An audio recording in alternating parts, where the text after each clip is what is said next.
સૃષ્ટિ અને સંસાર સંવાદ શ્રેણીમાં આપનું ફરી સ્વાગત છે. હા છેલ્લા કેટલાક એપિસોડમાં આપણે પુરાતત્વ, ઇતિહાસ અને એક પેલું જાસૂસી મિશન પણ જોયું. હા બહુ રસપ્રદ હતું એ. ખરેખર. પણ આજે આપણે થોડો અલગ રસ્તે જઈ રહ્યા છીએ. વિષય થોડો વૈજ્ઞાનિક જેવો છે, પણ આપણા રોજિંદા જીવન સાથે એકદમ જોડાયેલો છે. અઠવાડિયાના વારનો ક્રમ. સાચી વાત છે. રવિવાર, સોમવાર, મંગળવાર આ ક્રમ તો આપણે સૌ જાણીએ છીએ, વાપરીએ છીએ. ગુજરાતીમાં, હિન્દીમાં, અંગ્રેજીમાં પણ. બરાબર. અને એ પણ ખબર છે કે આ વારના નામ ક્યાંક ને ક્યાંક ગ્રહો સાથે જોડાયેલા છે. જેમ કે સન્ડે એટલે સૂર્ય, મંડે એટલે મૂન, ચંદ્ર, સેટરડે શનિ માટે. હા, એ તો લગભગ બધાને ખ્યાલ હોય છે. પણ અહીં એક મોટો પ્રશ્ન છે. આપણે ક્યારેય ઊંડાણપૂર્વક વિચાર્યું છે કે આ ક્રમ રવિવાર પછી સોમવાર જ કેમ, સોમવાર પછી મંગળવાર રજ, આ ચોક્કસ ક્રમ શા માટે? આ સારો સવાલ છે. શું આ ખાલી એમ જ ગોઠવાઈ ગયું છે કે પછી કોઈ પરંપરા છે? એ જ. આજે આપણે આનો જવાબ પ્રાચીન ભારતીય ખગોળશાસ્ત્રમાં શોધવાનો પ્રયત્ન કરીશું. અને ખાસ તો શ્રી નિલેશ ઓકનું જે સંશોધન છે એના આધારે. અને એમાં જે તર્ક છે એ સમજવા જેવો છે. આ ખાલી નામકરણની વાત નથી, પણ એની પાછળ ચોક્કસ ખગોળીય ગણતરી છે જે કદાચ બીજે સહેલાઈથી નથી મળતી. બરાબર. એટલે અમારો પ્રયાસ રહેશે કે આ ચર્ચા ભલે થોડી વૈજ્ઞાનિક લાગે પણ સાવ શુષ્ક ના બની જાય. હા, રસપ્રદ અને સરળ રાખવાનો પ્રયત્ન કરીશું. આપણે પહેલા થોડું વૈશ્વિક સ્તરે જોઈ લઈએ કે દુનિયામાં શું સ્થિતિ છે, અને પછી ભારતીય ખગોળશાસ્ત્રની જે સમજૂતી છે એમાં ઊંડા ઉતરીશું. ચોક્કસ. તો વૈશ્વિક સંદર્ભથી શરૂ કરીએ. એક વાત તો નોંધવા જેવી છે કે દુનિયાની ઘણી સંસ્કૃતિઓમાં યુરોપ હોય, ભારત હોય, દક્ષિણ પૂર્વ એશિયા, પૂર્વ એશિયા, આ અઠવાડિયાના વારના નામોમાં ગજબની સમાનતા છે. હા, મોટાભાગના નામ પહેલા 7 શાસ્ત્રીય ગ્રહો કે એમના દેવતાઓ સાથે જોડાયેલા છે. સૂર્ય, ચંદ્ર, મંગળ, બુધ, ગુરુ, શુક્ર, શનિ. અંગ્રેજીના તો આપણે જોયા, સન્ડે, મંડે, સેટરડે તો સ્પષ્ટ છે, પણ બીજા પણ છે ને? હા, જેમ કે ટ્યુટિયાર જે નોર્સ દેવતા છે, રોમન માર્સ જેવા, વેન્સડે એટલે વોડન જે મર્ક્યુરી જેવા, થર્સડે એટલે થોર જે જ્યુપિટર જેવા, અને ફ્રાઇડે એટલે ફ્રેયા જે વિનસ જેવા. ઓહ, એટલે યુરોપની પ્રાચીન માન્યતાઓ પ્રમાણે. અને લેટિન ભાષાઓમાં? લેટિન આધારિત ભાષાઓમાં પણ આ દેખાય છે. જેમ કે ફ્રેન્ચમાં માર્ડી મંગળવાર માર્સ પરથી, મેર્કરી બુધવાર મર્ક્યુરી પરથી, જ્યુડી ગુરુવાર જ્યુપિટર પરથી, વેનરડી શુક્રવાર વિનસ પરથી. જો કે રવિવાર અને શનિવારના નામ ક્યારેક બદલાયેલા જોવા મળે છે. હા, એ ઘણીવાર ધાર્મિક કારણોસર, જેમ કે પ્રભુનો દિવસ લોર્ડ્સ ડે કે સેબેથ. પણ સૌથી વધુ આશ્ચર્યની વાત તો એ છે કે માત્ર નામ નહીં, આ વારોનો જે ક્રમ છે, રવિ, સોમ, મંગળ, બુધ, ગુરુ, શુક્ર, શનિ, આ ક્રમ પણ લગભગ બધે જ સરખો છે. બરાબર. આ મુદ્દો બહુ મહત્વનો છે. તો પશ્ચિમી વિદ્વાનો આનું શું કારણ આપે છે? પશ્ચિમી સ્ત્રોતો મોટેભાગે આનો શ્રેય ગ્રીક કે બેબિલોનિયન પરંપરાને આપે છે, જેને હેલેનિસ્ટિક જ્યોતિષ કહેવાય.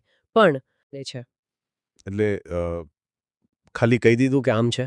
ઘણે ભાગે અનુમાન જેવું લાગે અથવા એનું મૂળ સ્પષ્ટ નથી હોતો.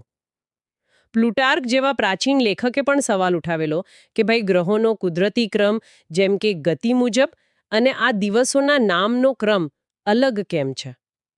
પણ એનો જવાબ ત્યારે પણ કદાચ સ્પષ્ટ નહોતો. ઓહો, એટલે કે કારણ વગરનો ક્રમ. અને અહીં જ ભારતીય જ્ઞાન પરંપરા આવે છે, બરાબર? બિલકુલ, કારણ કે પ્રાચીન ભારતીય ખગોળશાસ્ત્ર આ ક્રમનું એકદમ તાર્કિક અને એમ કહી શકાય કે ગાણિતિક કારણ આપે છે. વાહ, આ તો જાણવા જેવું છે. આ કોઈ વાર્તા નથી મતલબ? ના, આ કોઈ વાર્તા નથી. આ ગણતરી અને અવલોકન પર આધારિત છે. શ્રી નિલેશ ઓકે આ જ્ઞાનને ફરીથી વ્યવસ્થિત રીતે રજૂ કર્યું છે. આપણે એમના ગ્રંથોમાં વર્ણવેલી પદ્ધતિને સમજવી પડે. ચોક્કસ. તો ક્યાંથી શરૂઆત કરીશું? આપણે શરૂઆત કરીએ ગ્રહ શબ્દથી. સંસ્કૃતમાં ગ્રહનો અર્થ ખાલી પ્લેનેટ નથી થતો. એનો મૂળ ધાતુ ગ્રહ એટલે પકડવું. પકડવું? હા, એટલે ગ્રહ એટલે જે પકડે છે અથવા પ્રભાવ પાડે છે. અઠવાડિયાના વારના સંદર્ભમાં આપણે 7 ગ્રહોની વાત કરી રહ્યા છીએ. કયા 7? શનિ, સેટર્ન, ગુરુ, જુપિટર, મંગળ, માર્સ, રવિ એટલે કે સૂર્ય, સન, શુક્ર, વિનસ, બુધ, મર્ક્યુરી અને સોમ એટલે કે ચંદ્ર, મૂન. ઠીક છે. આ 7 ગ્રહો હવે આમનો કોઈ ચોક્કસ ક્રમ છે જે આ વારના ક્રમ સાથે જોડાયેલો હોય? હા, બહુ મહત્વનો ક્રમ છે. પ્રાચીન ભારતીય ખગોળશાસ્ત્રીઓએ આ ગ્રહોને એમની ગતિના આધારે ગોઠવ્યા હતા. પૃથ્વી પરથી જોતા જે ગ્રહ સૌથી ધીમો દેખાય એનાથી શરૂ કરીને સૌથી ઝડપી સુધી. ઓહ, ગતિના આધારે. હા, આર્યભટ્ટ્ય જેમ કે એના કાલ ક્રિયાપાદ શ્લોક 16માં અને સૂર્ય સિદ્ધાંત ભૂગોલાધ્યાય 78 જેવા ગ્રંથોમાં આ ધીમાથી ઝડપી ગ્રહક્રમની સ્પષ્ટ નોંધ છે. આ જ આપણા વારના ક્રમનો પાયો છે. તો એ ક્રમ કયો છે? સૌથી ધીમો કયો? એ ક્રમ છે શનિ સૌથી ધીમો, પછી ગુરુ, પછી મંગળ, પછી સૂર્ય, પછી શુક્ર, પછી બુધ અને છેલ્લે સોમચંદ્ર, જે સૌથી ઝડપી ગણાય. એમના પરિભ્રમણ કાળ પરથી ખબર પડે ને? બરાબર. શનિને લગભગ 29.5 વર્ષ લાગે છે એક ચક્કર પૂરું કરતા, ગુરુને લગભગ 11.9 વર્ષ, મંગળને 1.9 વર્ષ, સૂર્યને તો 1 વર્ષ, જ્યારે શુક્ર 225 દિવસ, બુધ 88 દિવસ અને ચંદ્ર 27 દિવસ તો બહુ ઝડપી છે. આ ધીમાથી ઝડપીનો ક્રમ યાદ રાખજો: શનિ, ગુરુ, મંગળ, સૂર્ય, શુક્ર, બુધ, સોમ. સમજાયું. શનિ, ગુરુ, મંગળ, સૂર્ય, શુક્ર, બુધ, સોમ. આ થયો ગતિનો ક્રમ. પણ આનાથી રવિ, સોમ, મંગળવાળો ક્રમ કેવી રીતે બને? એ સીધો સંબંધ તો નથી દેખાતો. તમારો સવાલ એકદમ બરાબર છે. આ સીધો સંબંધ નથી, પણ અહીં એક બીજી વિભાવના આવે છે: હોરા. હોરા એટલે આવર જેવો શબ્દ લાગે છે. હા, હોરા એટલે કલાક. કેટલાક માને છે કે આ શબ્દ અહોરાત્ર એટલે દિવસ અને રાતમાંથી આવ્યો છે. પ્રાચીન ભારતીય પદ્ધતિ પ્રમાણે એક દિવસ અને રાતનો જે સમયગાળો છે એટલે કે 24 કલાક એને 24 હોરામાં વહેંચવામાં આવ્યો છે. એટલે દિવસના 24 કલાક. હા, અને દરેક કલાકનો એક સ્વામી ગ્રહ, એવું કંઈક? બરાબર પકડ્યું. સિદ્ધાંત એમ કહે છે કે દરેક હોરા પર એક ગ્રહનું શાસન હોય છે. અને આ શાસનનો ક્રમ કયો? પેલો ગતિ આધારિત ક્રમ જ, એટલે કે શનિ, ગુરુ, મંગળ, સૂર્ય, શુક્ર, બુધ, સોમ. આ ક્રમમાં દરેક કલાકે સ્વામી બદલાય. ઓકે.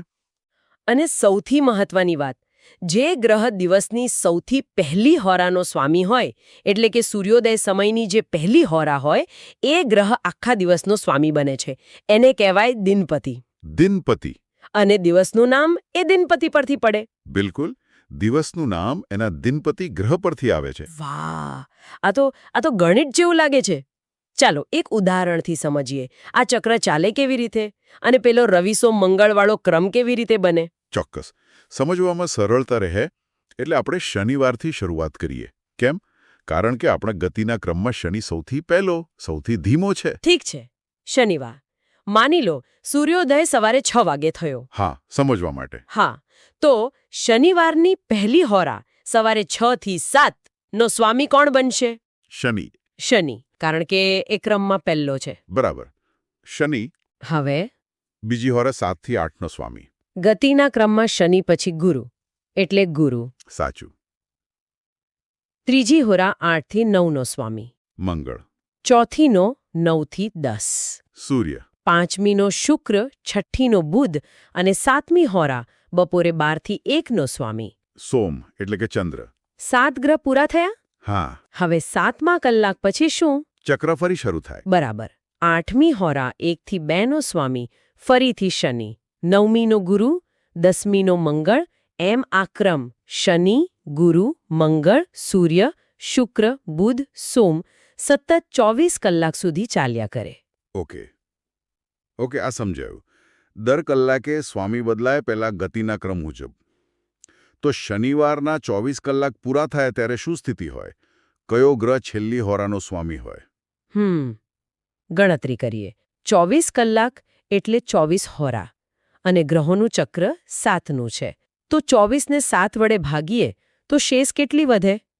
24 ભાગ્યા 7. 7 × 21.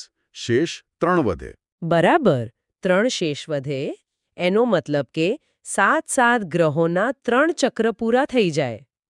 7 તારી 21 હોરા એટલે 21મી હોરાનો સ્વામી છેલ્લો ગ્રહ એટલે કે સોમ હશે. હા, તો 22મી હોરાનો સ્વામી કોણ? ફરીથી શનિ. 23મીનો ગુરુ અને 24મી એટલે કે શનિવારની છેલ્લી હોરા સવારના 5 થી 6 નો સ્વામી કોણ થયો?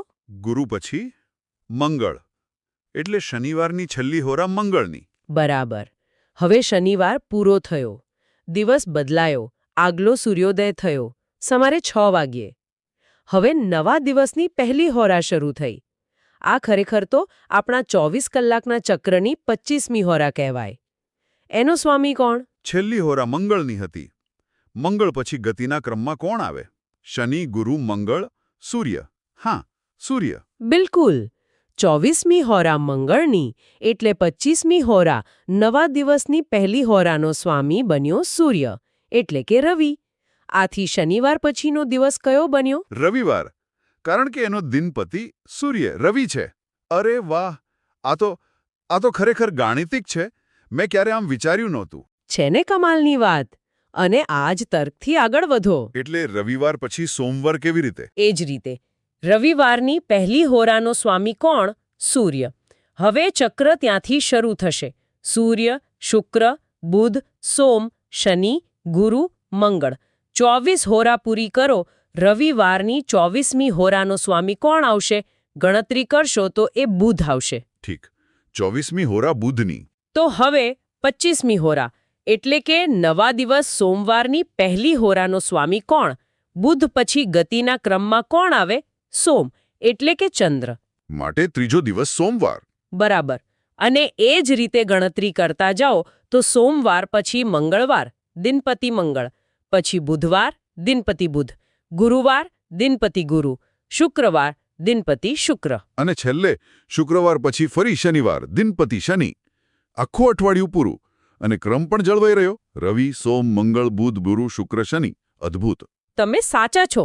આ પદ્ધતિ અઠવાડિયાના વારના નામ અને એમના આ ચોક્કસ ક્રમ પાછળનો ગાણિતિક અને ખગોળીય તર્ક પૂરો પાડે છે.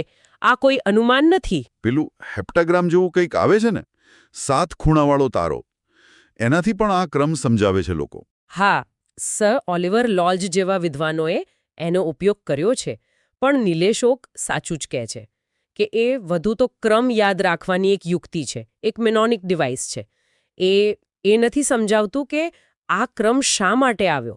જ્યારે આ ભારતીય પદ્ધતિ આ શા માટેનો જવાબ આપે છે. ગતિ અને હોરાના સિદ્ધાંત પર આધારિત. આ 24 હોરાની વાત બહુ રસપ્રદ છે, પણ આપણે ત્યાં ઘણીવાર 30 મુહૂર્તની વાત પણ સાંભળવા મળે છે. દરેક મુહૂર્ત લગભગ 48 મિનિટનો.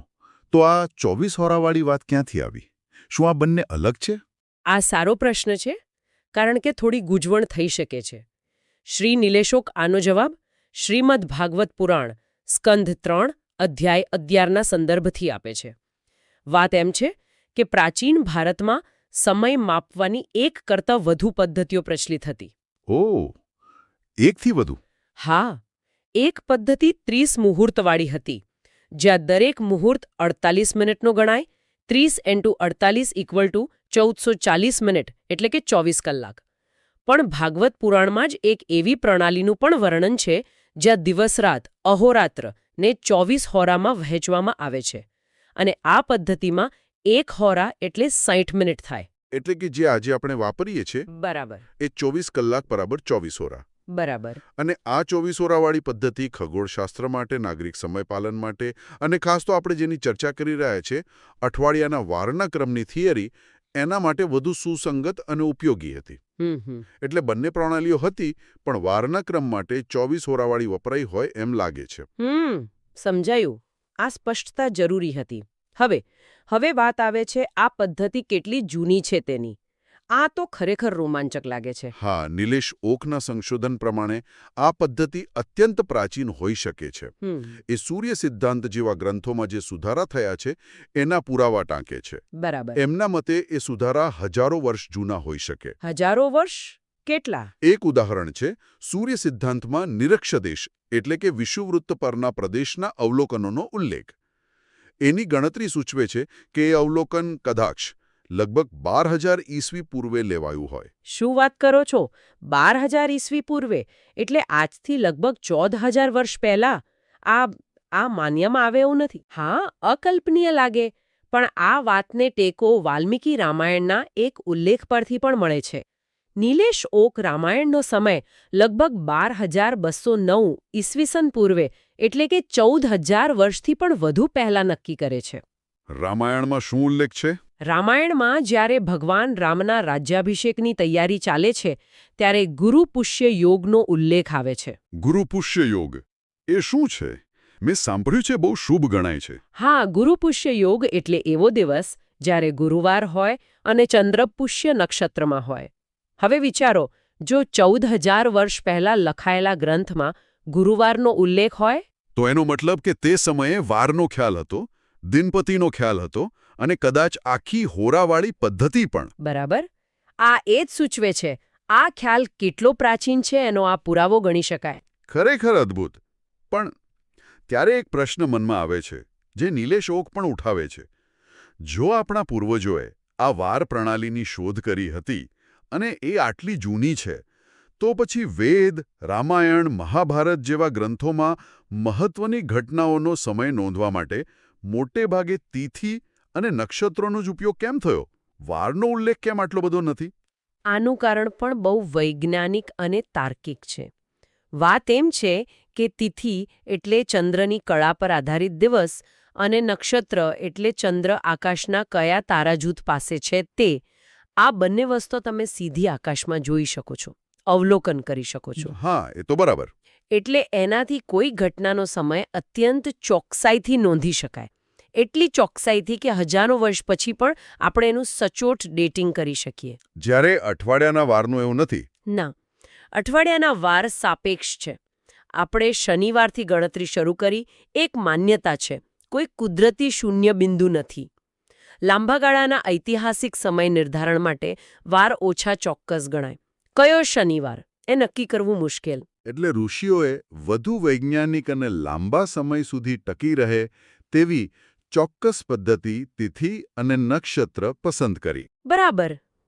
અને આપણે એમના આભારી હોવા જોઈએ કે એમણે આટલી ચોક્કસ પદ્ધતિ વાપરી, કારણ કે એને લીધે જ આજે આધુનિક ખગોળશાસ્ત્ર અને કમ્પ્યુટર સોફ્ટવેરની મદદથી આપણે રામાયણ અને મહાભારત જેવી ઘટનાઓનું આટલું સચોટ ડેટિંગ કરી શકીએ છીએ. જો ખાલી એમ લખ્યું હોત કે ફલાણી ઘટના રવિવારે બની, તો આજે આપણે એનો સમય નક્કી ન કરી શક્યા હોત. લગભગ અશક્ય બની જાત. વાત સમજાઈ ગઈ. તો આ આખી ચર્ચા પરથી આપણે શું કહી શકીએ? આ જ્ઞાનનું મહત્વ શું છે? જુઓ, આ સ્પષ્ટપણે આપણા પ્રાચીન ભારતીય ખગોળ જ્ઞાનની અસાધારણ ઊંડાઈ અને એની તાર્કિકતા બતાવે છે. જ્યાં બીજી સંસ્કૃતિઓમાં વારના ક્રમ માટે ઘણીવાર અધૂરી કે અનુમાન આધારિત વાતો મળે છે, ત્યાં આપણા સ્ત્રોતો એક વિગતવાર, ગાણિતીય અને ખગોળીય નિરીક્ષણ પર આધારિત તર્ક આપે છે. એ બતાવે છે કે આપણા પૂર્વજો ખાલી અવલોકન નહોતા કરતા, પણ ઉત્તમ ગણિતજ્ઞ અને સિદ્ધાંતકાર પણ હતા. એમણે માત્ર શું છે એ નહીં, પણ શા માટે છે એ પણ સમજાવ્યું. અને આજના સમયમાં આ જાણકારીનું શું મૂલ્ય છે? શું આ ખાલી ઇતિહાસ છે? મને લાગે છે કે આ ખાલી ઇતિહાસ નથી. આવા જ્ઞાનને આપણા આધુનિક શિક્ષણમાં સ્થાન મળવું જોઈએ. જ્યારે આપણા યુવાનો આ વૈજ્ઞાનિક વારસાને સમજશે, જે કેટલાક પાસાઓમાં કદાચ તે સમયની પશ્ચિમી વિચારસરણી કરતાં પણ વધુ આગળ હતો, ત્યારે એમનામાં પોતાની સંસ્કૃતિ પ્રત્યે ગૌરવ અને જોડાણની ભાવના આપોઆપ વધશે. અને જરૂરી પણ છે. હા, અને સારી વાત એ છે કે આજે આપણે જોઈ રહ્યા છીએ કે સમાજના અલગ અલગ વર્ગના લોકો, ભલે એમનું શિક્ષણ કે વ્યવસાય ગમે તે હોય, પ્રાચીન ભારતીય વિજ્ઞાન અને જ્ઞાનમાં રસ લઈ રહ્યા છે. ખરેખર.